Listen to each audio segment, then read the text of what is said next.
The Grand Chamber of the Galactic Council was the largest room ever built by any species. Its ceiling stretched so high that clouds sometimes formed inside it. Light from a captured star floated in the center, giving everything a golden glow. 200 species had seats here. They had ruled the galaxy together for 10,000 years. Today, the chamber was completely silent. Ambassador Elena Vasquez stood at the speaking platform. She was a small woman with gray hair and tired eyes. Behind her stood the last human delegation, 30 men and women in simple blue uniforms. They carried no weapons. They held no signs. They simply stood and waited. Elena looked at the assembled aliens. She saw the Valkyrie with their 4 arms and scaled skin. She saw the Arxelians, ancient beings who looked like trees made of crystal. She saw the Morthani, the Drethkai, the Sunward Lords. She saw species that breathed methane and species that lived in magnetic fields. She saw the rulers of 1,000,000 worlds.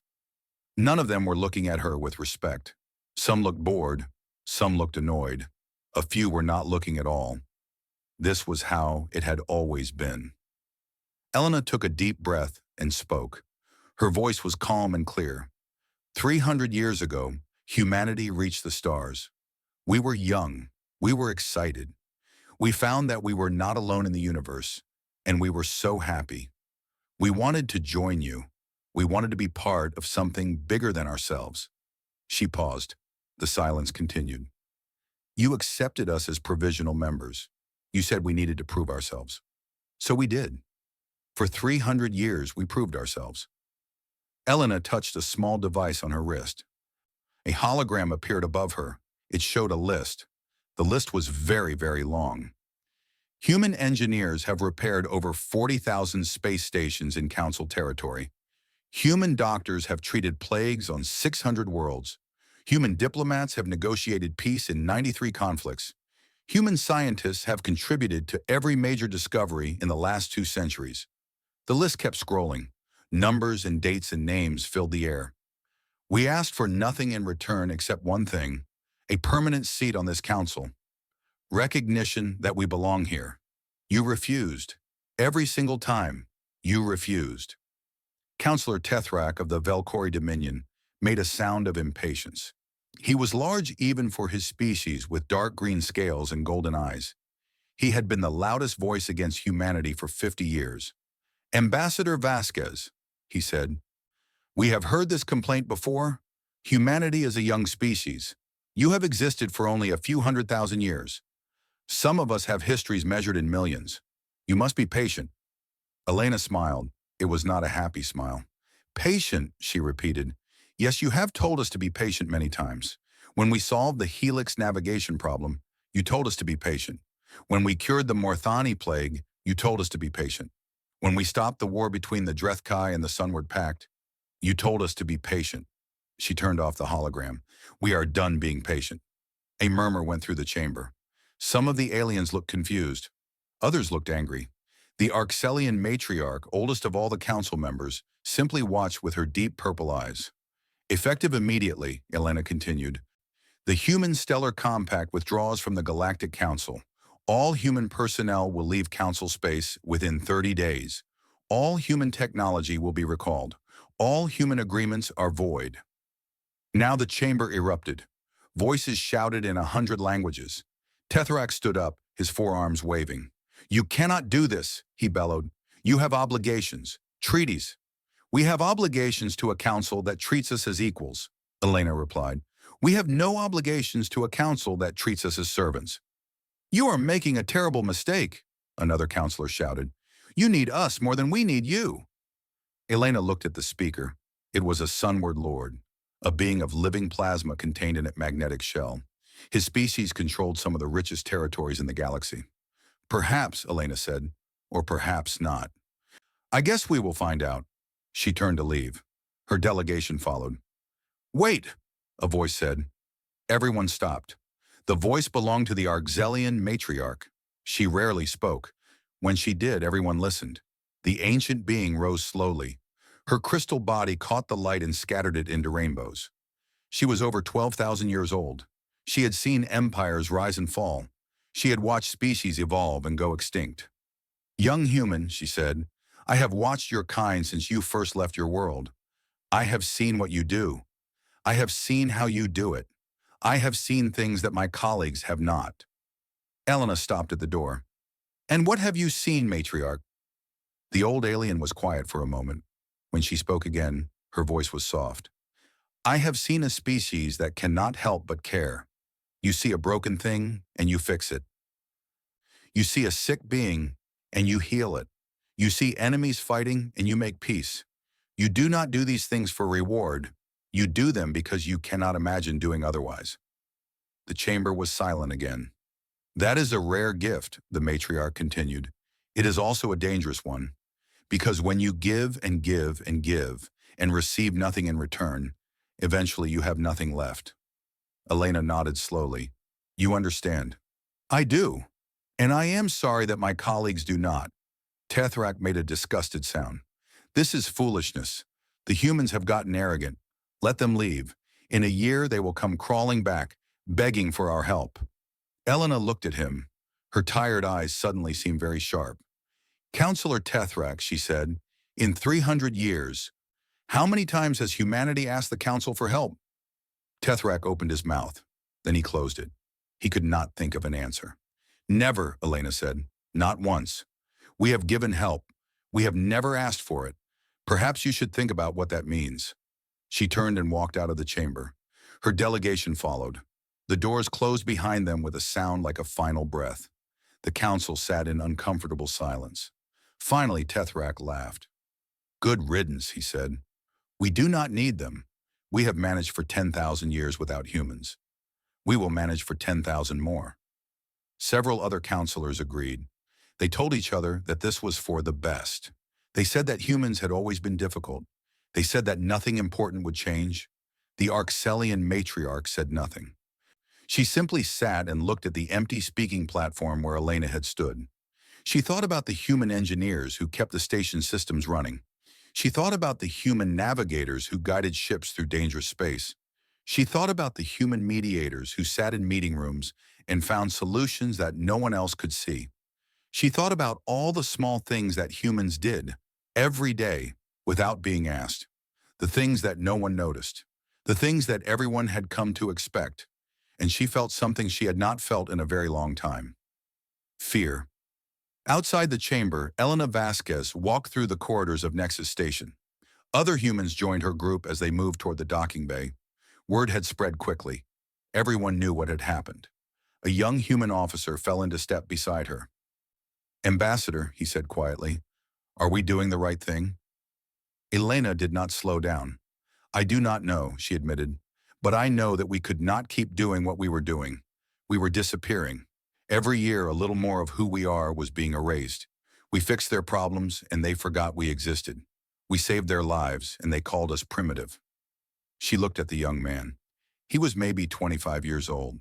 He had spent his whole life being told that humanity was less than other species. We are not less, Elena said. We are different, and different is not worse. It is just different. It is time we remember that. The young man nodded. He stood a little straighter. Ahead of them, through a window, they could see the human fleet. Hundreds of ships waiting to carry them home. Waiting to carry them away from this place that had never wanted them. Elena looked at the ships and allowed herself a small, bitter smile. The council had no idea what they had just lost. But they would learn. 6 months had passed since the humans left. At first, nothing seemed different. The council continued its meetings. Ships flew through space. Trade moved between worlds. The galaxy was vast, and the absence of one small species seemed to matter very little. Then the problem started. The Helix Trade Corridor was the busiest shipping route in the galaxy. Thousands of ships passed through it every day, carrying goods worth more money than most planets produced in a year. The corridor ran through a region called the Shatter Zone, where space itself was broken. Gravity pulled in the strange directions. Sensors gave false readings. Navigation computers failed without warning. For 200 years, human navigators had guided ships through the Shatter Zone. They had a gift for it. They could feel the currents of twisted space in ways that other species could not understand. They made it look easy. Now the human navigators were gone. The first accident happened 3 weeks after the departure. A cargo ship carrying medical supplies missed a gravity turn and was crushed. Everyone on board died. The second accident happened 2 days later. Then another. Then another. Within a month, no one wanted to fly through the Helix corridor anymore. Ships began taking longer routes. What once took 3 days now took 3 weeks. Goods that needed to arrive fresh began rotting in cargo holds. Prices started to rise. On the agricultural world of Tyran 4, the price of food doubled. On the industrial world of Kessex Prime, factories shut down because they could not get raw materials. On 100 other worlds, people looked at the empty shelves and wondered what was happening. But that was only the beginning. On the planet Kethis 7, home to 40 billion Morthani, a fungal plague appeared. It started in the southern continent and spread quickly. Within weeks, millions were sick. The symptoms were terrible. Infected Morthani lost control of their limbs. Their skin turned gray and began to crack. Death came slowly and painfully. The Council sent its best medical teams. They arrived with advanced equipment and centuries of knowledge. They worked day and night to find a cure. They failed. The problem was simple but impossible to solve. The Morthani were biologically unique. Their bodies worked differently from most other species. A treatment that worked for others might kill a Morthani. Finding the right cure required understanding exactly how Morthani biology interacted with the fungus. Human xenobiologists had spent decades studying this. They had created detailed models of how diseases affected different species. They had written thousands of papers and trained countless students. They had made it their life's work to understand how to heal beings that were completely different from themselves. All of that knowledge was gone now. The human scientists had taken it with them. The databases they had built were stored on human servers, inaccessible from Council space. The Council's own medical teams had never bothered to learn because the humans had always been there to handle it. The death toll on Kethis 7 rose to 10 million, then 50 million, then 100 million. The Morthani government sent desperate messages to the Council, begging for help. The Council could only respond with apologies and promises to try harder. Meanwhile, on the border between Drethkai and Sunward Space, old hatreds were waking up. The Drethkai and the Sunward Pact had been enemies for thousands of years. They had fought dozens of wars. Millions had died. The conflict was so old that neither side could remember how it started. They only knew that they hated each other. For the last 80 years, there had been peace. Human diplomats had created a treaty that both sides could accept. It was not a perfect peace. There were still arguments and small conflicts. But the humans were always there, sitting in meeting rooms, talking to both sides, finding solutions. The humans had a gift for this too. They could understand both sides of an argument. They could see why the Drethkai were angry and why the Sunward Lords were afraid. They did not take sides. They just kept talking until everyone agreed to put down their weapons. Now the humans were gone. The first incident was small. A Drethkai mining ship entered Sunward territory by accident. The Sunward Patrol destroyed it. The Drethkai demanded an apology. The Sunward Lords refused. More incidents followed. A Sunward merchant was arrested on a Drethkai station. A Drethkai diplomat was assassinated. Ships began gathering on both sides of the border. The Council tried to intervene. They sent their own diplomats, beings who had studied negotiation for centuries. The diplomats met with both sides. They offered compromises. They threatened consequences. Nothing worked. The Drethkai leaders looked at the Council diplomats and saw weakness. These beings did not understand war. They did not understand honor. They could not be trusted.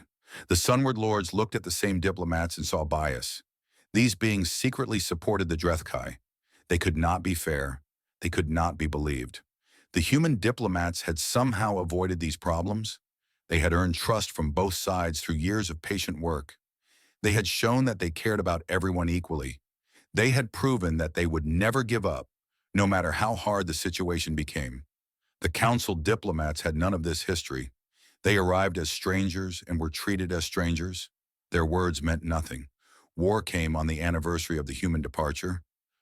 Drethkai warships crossed the border in force. Sunward Lords responded with overwhelming firepower. Within hours, thousands were dead. Within days, the number rose to millions. Councillor Tethrock called an emergency session. The Grand Chamber was full, but the mood was very different from 6 months ago. There was no boredom now. There was fear. These are unrelated incidents, Tethrak insisted. His voice was less confident than before. The trade problems will resolve themselves. The plague will be cured. The war will end. These things happen. They are not connected to the human departure. Many counselors nodded. They wanted to believe this. They needed to believe it, but one voice disagreed. The Arxelian matriarch stood slowly. Her crystal body seemed darker somehow, as if the light could not reach her anymore. Counselor Tethrak, she said, I have lived for 12,000 years. I have seen many things. I have watched civilizations rise and fall, and I have learned to see patterns that others miss. The chamber fell silent. The humans never did just one thing, the matriarch continued. When they navigated ships, they also trained others. When they healed the sick, they also shared their knowledge. When they made peace, they also built relationships. They connected things. They connected us. She looked around the chamber. We are only now beginning to see the threads that they wove. We are only now beginning to understand how much we depended on them. And we are only now beginning to realize that the threads are breaking. Tethrak shook his head angrily. You are being dramatic. The humans were useful, yes, but they were not essential. We have survived for 10,000 years. We have technology they could never imagine. We have power they could never match. Power, the matriarch said softly. Yes, we have power, but power is not wisdom. Power is not care. Power is not the willingness to sit in a room for months, listening to enemies shout at each other until finally they are tired enough to talk. Power is not the patience to study a disease that will never threaten your own people, just because others are suffering. She turned to face Tethrak directly. The humans had something that we do not have. They had the ability to care about beings who were nothing like themselves. They cared about us even when we did not deserve it, even when we treated them as lesser. Even when we forgot they existed, she paused. And now they are gone. And I fear, counselor, that we do not truly understand what we have lost. The chamber was silent for a long time. Outside, the galaxy continued to fall apart. Ships crashed in the shatter zone. Morthani died by the millions. Drethkai and Sunward Lords killed each other in battles that no one could stop. And somewhere far away, in a corner of space that the Council had never thought important, the humans built their new home. They did not know what was happening in Council space. They did not want to know. They had given everything they had for 300 years. Now they were done. The Council would have to save itself. 18 months had passed since the humans left. The galaxy was bleeding. Shental was a young Velkori diplomat, barely 100 years old. She had grown up hearing stories about how great the Council was. She had studied the history of 10,000 years of galactic civilization. She had believed that the Council was wise and good and eternal. Now she was not sure what to believe. Her job was simple. She worked in the archive, the great library that held all the records of the Council's history. She organized documents. She answered questions from scholars. She watched the news and tried to understand why everything was falling apart. The economic collapse had spread to every corner of Council space. The Helix trade corridor was effectively closed. Shipping costs had increased by 500%. Worlds that had once been wealthy now struggled to feed their populations. But the economic problems were only part of the story. Space stations were failing. Old stations, some of them thousands of years old, were breaking down. Life support systems stopped working. Artificial gravity generators failed. Docking ports collapsed. The Council sent repair teams, but the teams could not fix the problems. The stations were too old. Their designs were too complicated. No one understood how they worked anymore. Then Shental discovered something strange. She was organizing maintenance records when she noticed a pattern. Station after station had the same notes in their files. Repaired by human engineering team. Human technicians replaced power coupling. Human crew upgraded life support. She dug deeper. She found thousands of similar records. Human engineers had been fixing stations across the galaxy for centuries. Not because anyone asked them to. They had simply noticed things breaking and fixed them. The stations that were failing now were the ones that humans had not visited recently. The ones they had visited were still working fine. Shental felt cold as she understood what this meant. She searched for more patterns. She found them everywhere. Human doctors had treated patients on worlds where the local hospitals could not help. Human teachers had educated children on planets where schools had failed. Human scientists had shared discoveries freely, asking nothing in return. Human musicians had created songs that different species could enjoy together. Human artists had painted pictures that translated emotions across biological barriers. Human writers had told stories that made enemies understand each other. The humans had been everywhere. They had touched everything.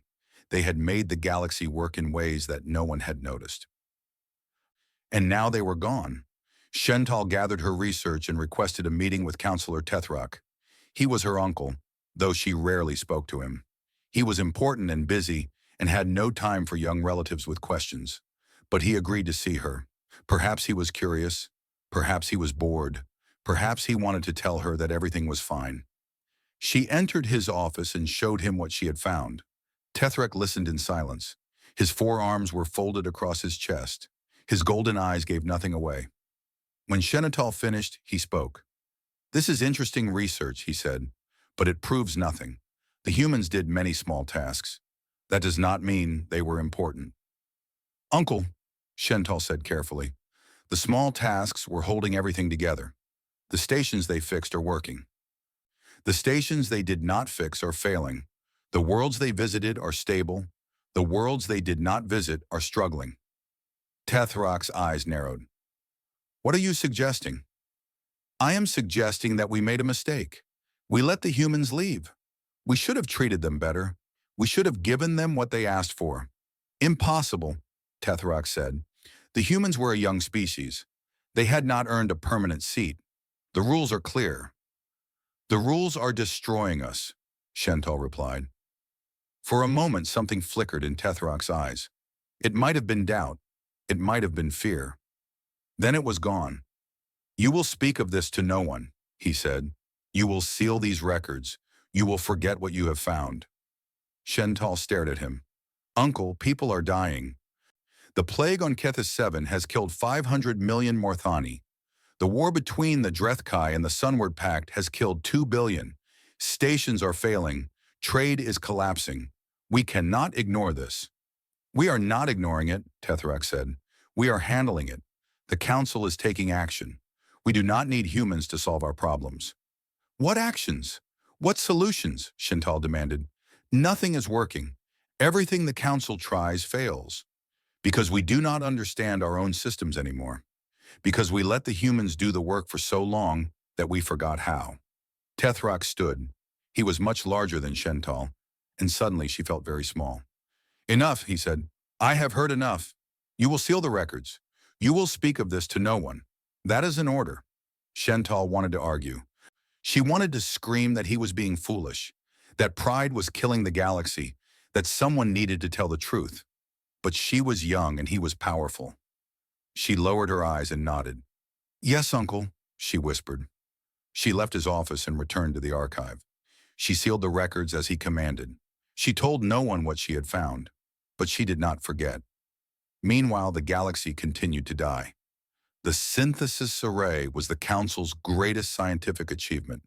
It was a massive structure, larger than most planets, designed to study the fundamental nature of reality. Scientists from 100 species had worked on it for thousands of years. The array's central processing system was designed by humans. No one else had understood the quantum mathematics required. The humans had created it as a gift, freely sharing their knowledge. Now the system was failing. Error messages filled the screens. Experiments produced nonsense results. The greatest minds in the galaxy tried to fix it, but they could not understand the human code. The synthesis array went dark.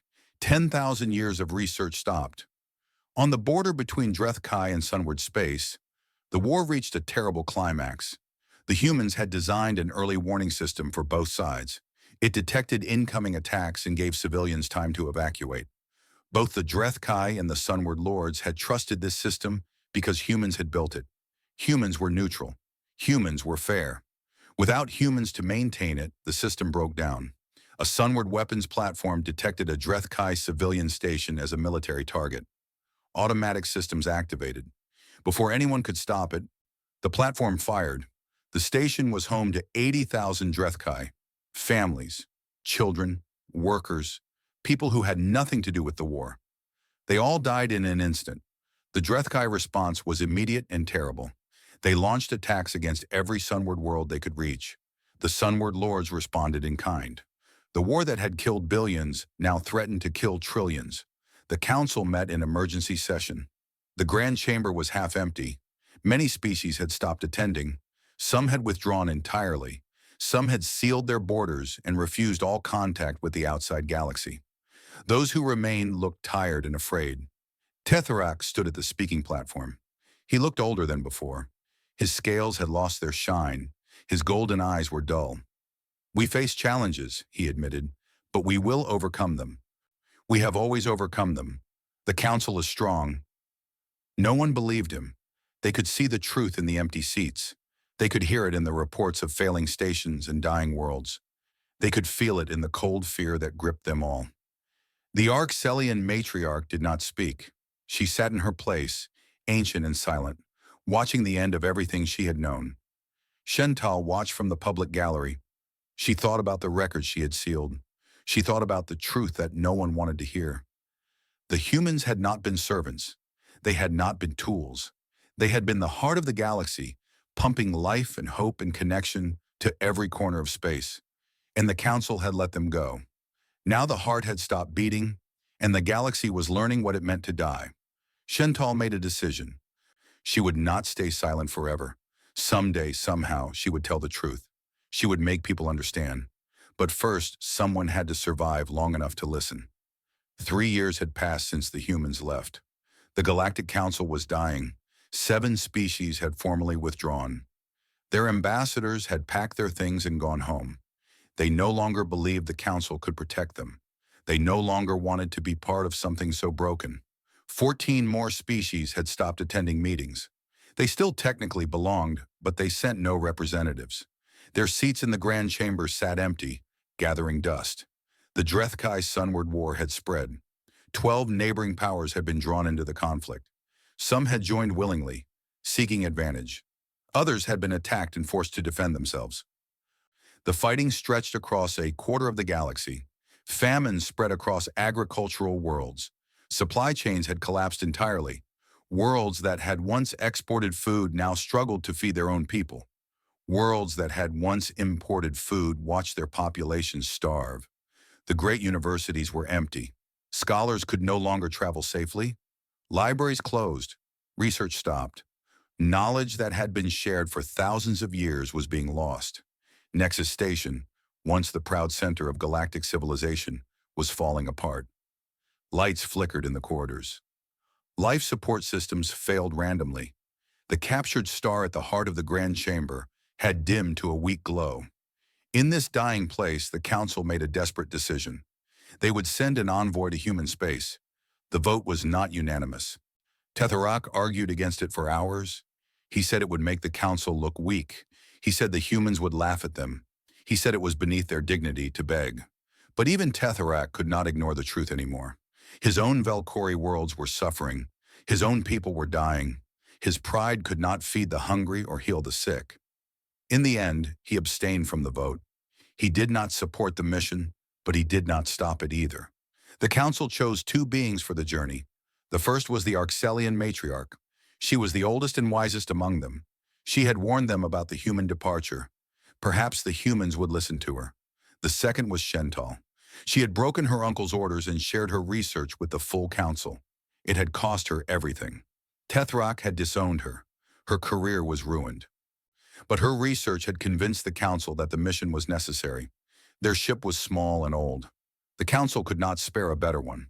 It jumped through damaged space lanes, avoided war zones, and traveled for weeks through empty darkness. Finally, they reached human space.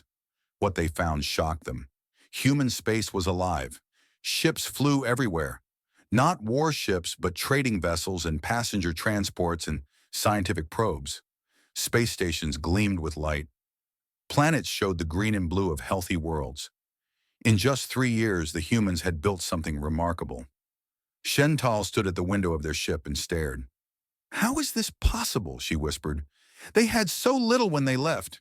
They were a small species with limited territory. The matriarch's crystal body caught the light from a nearby star. They had something more valuable than territory, she said. They had each other, and they had purpose.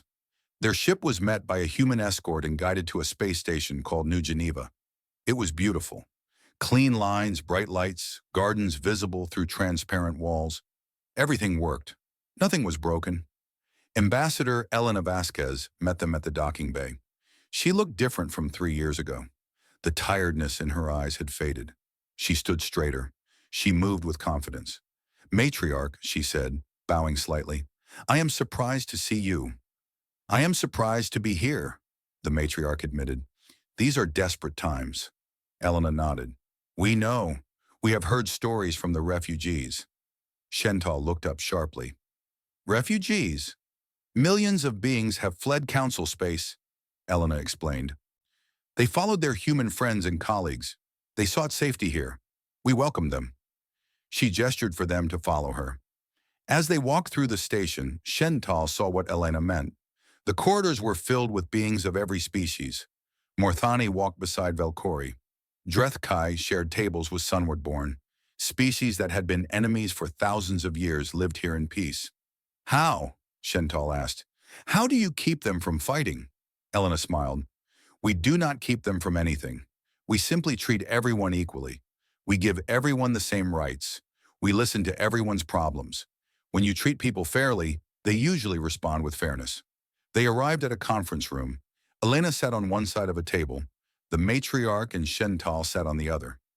The window behind Elena showed a view of human space, alive with ships and light. You have come to ask us to return, Elena said. It was not a question. The matriarch nodded. The council is failing. Everything we build is falling apart. We need your help. Elena was silent for a long moment. 300 years, she finally said. For 300 years, we helped you. We fixed your stations. We healed your sick. We stopped your wars. We asked for nothing except respect. You gave us nothing except contempt. I know, the matriarch said. We were wrong. You were wrong, Elena agreed. But being wrong and understanding why you were wrong are different things. Do you understand why, matriarch? Do you truly understand? The ancient Arxelian considered the question carefully. I think, she said slowly, we saw your kindness as weakness. We saw your generosity as foolishness. We thought that because you gave freely, what you gave had no value. We were proud. We were blind. We did not see what was right in front of us. Elena nodded. That is part of it, but there is more. She leaned forward. You did not just fail to appreciate us. You damaged us.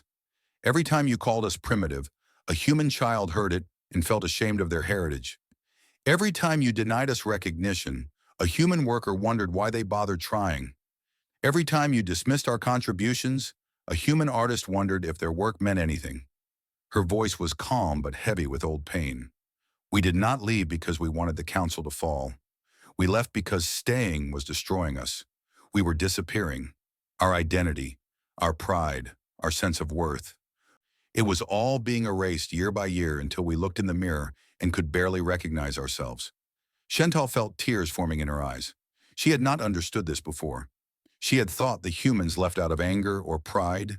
She had not known about the deeper wound. Then what would it take? Shental asked. What can we do to make things right? Elena looked at her for a long time. I do not know, she admitted. I honestly do not know if anything can fix this anymore. The council you knew is gone. The galaxy you knew is broken. Even if we wanted to help, what would we be helping? An empty chamber and a dying dream. Then what hope is there? The matriarch asked. Elena stood and walked to the window. She looked out at the ships moving through human space, at the stations full of refugees from 100 worlds, at the new civilization rising from the ashes of abandonment. Hope, she said quietly, is not about going back. It is about going forward. The old ways failed. The old council failed. Maybe what the galaxy needs is not repairs. Maybe it needs something completely new. She turned back to face them. I will bring your request to our government. I will not promise anything, but I will tell you this. We did not leave because we stopped caring. We left because we cared too much, because caring without boundaries was destroying us. She paused. If we ever work together again, it will have to be different. It will have to be equal. It will have to be built on respect, not charity. We will not be your servants anymore. We cannot be, but perhaps we could be your partners. The matriarch rose slowly. Her crystal body seemed to glow a little brighter than before. That, she said, is more than we deserve, and more than we had any right to hope for. Elena nodded. We will see. We will see what can be built from what remains. She escorted them back to their ship. Before they left, Shental turned to her. Ambassador, she said, I am sorry. I know it means nothing. I know words cannot undo centuries of harm, but I am sorry. Elena looked at the young Valkyrie. She saw genuine pain in those golden eyes, genuine understanding, genuine regret. Thank you, Elena said softly. That does mean something. More than you know. The council ship departed.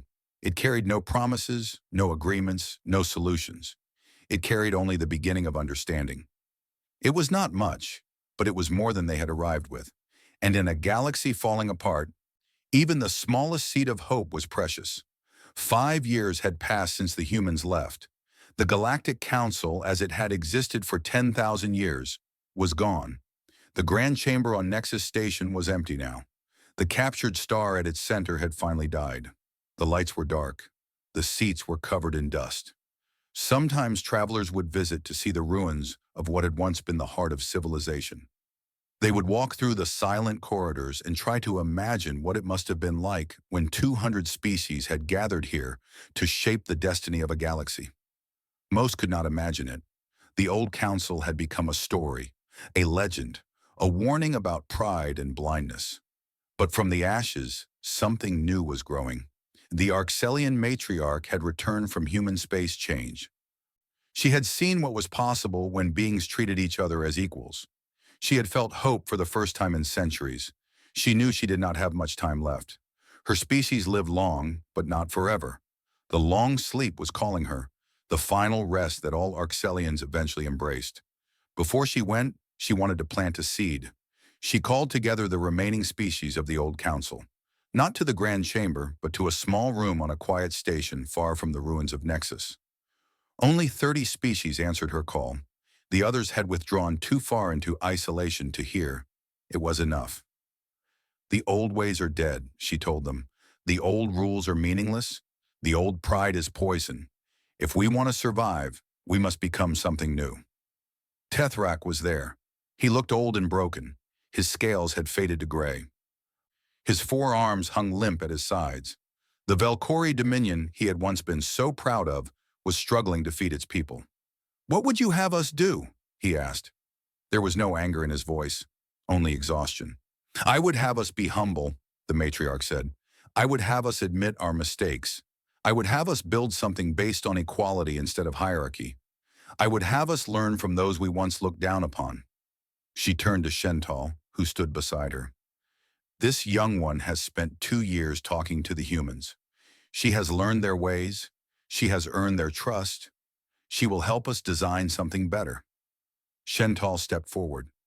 She was not the same person who had worked in the archive, afraid to speak truth to power. The last years had changed her. She had seen too much suffering to stay silent anymore. The humans have agreed to participate in a new alliance, she announced, but only if it is truly equal. No permanent seats, no elder species, no provisional members. Every voice carries the same weight. Every species has the same rights. Murmurs went through the room. Some were skeptical. Some were afraid. Some were simply confused. That is not how things work, one delegate said. Some species are older. Some are more powerful. Some have contributed more. They should have more influence. Shental shook her head. That is how the old council worked, and the old council is dead. Its pride killed it. We cannot make the same mistake again. What guarantee do we have that this new alliance will work? Another delegate asked. None, Shental admitted. There are no guarantees. There is only the choice to try, the choice to do better, the choice to treat each other as partners instead of competitors. The debate went on for days. Old fears and old prejudices surfaced again and again. But slowly, gradually, agreement emerged. Perhaps it was desperation. Perhaps it was wisdom finally learned through suffering. Perhaps it was simply the absence of any better option. They called it the Compact of Equals. 1 year later, the first assembly of the Compact gathered on a new station, built together by humans and aliens working side by side. The chamber was smaller than the old Grand Chamber. The attendees were fewer, but something in the air felt different. There was no arrogance here, no contempt, only beings who had seen the worst and were determined to do better. Elena Vasquez, now president of the Human Stellar Compact, addressed the assembly. 3 centuries ago, she began, humanity reached the stars and found we were not alone. We were overjoyed.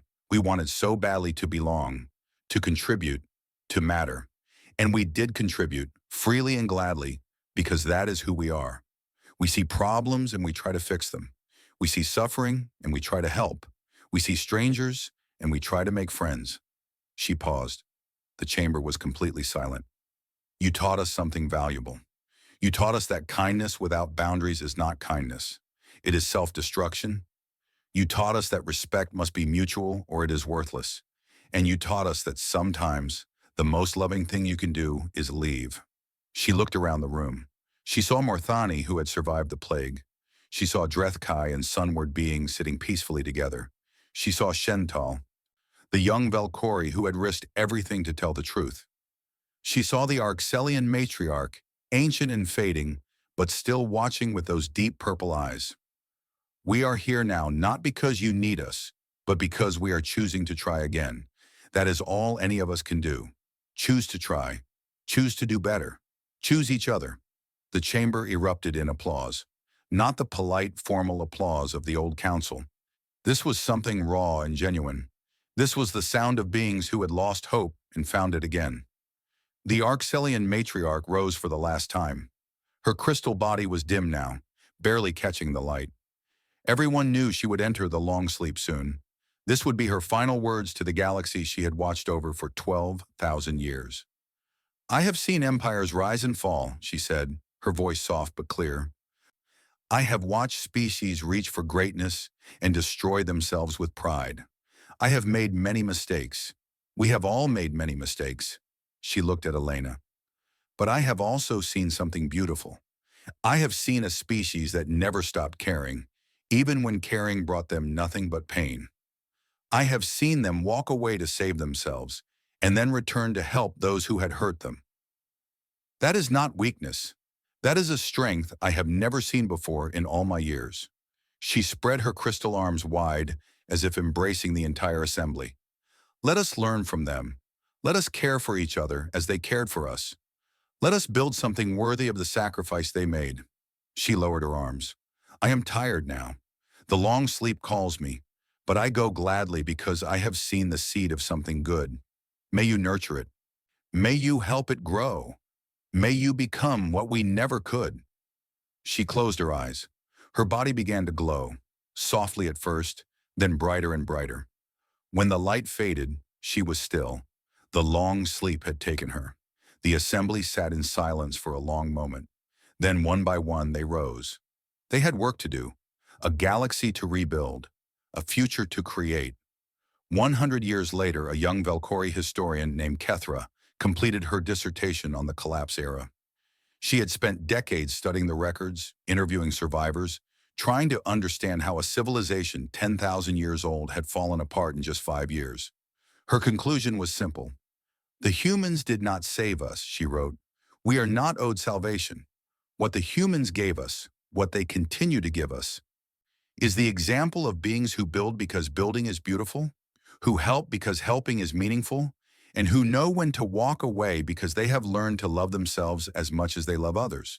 She paused, considering her next words carefully.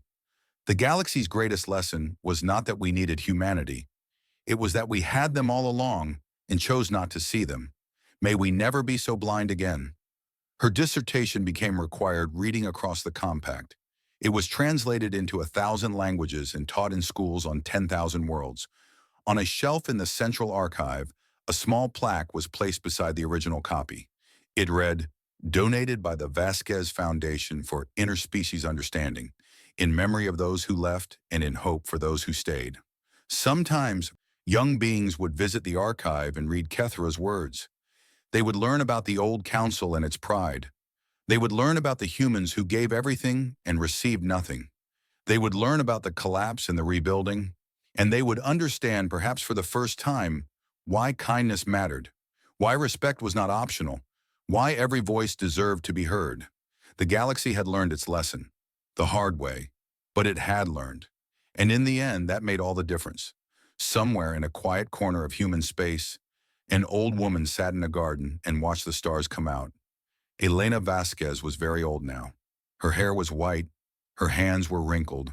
Her eyes, still sharp, reflected the light of distant suns. She thought about the journey, the pain, the hope, the fear, the long, slow work of building something better from the ruins of something broken.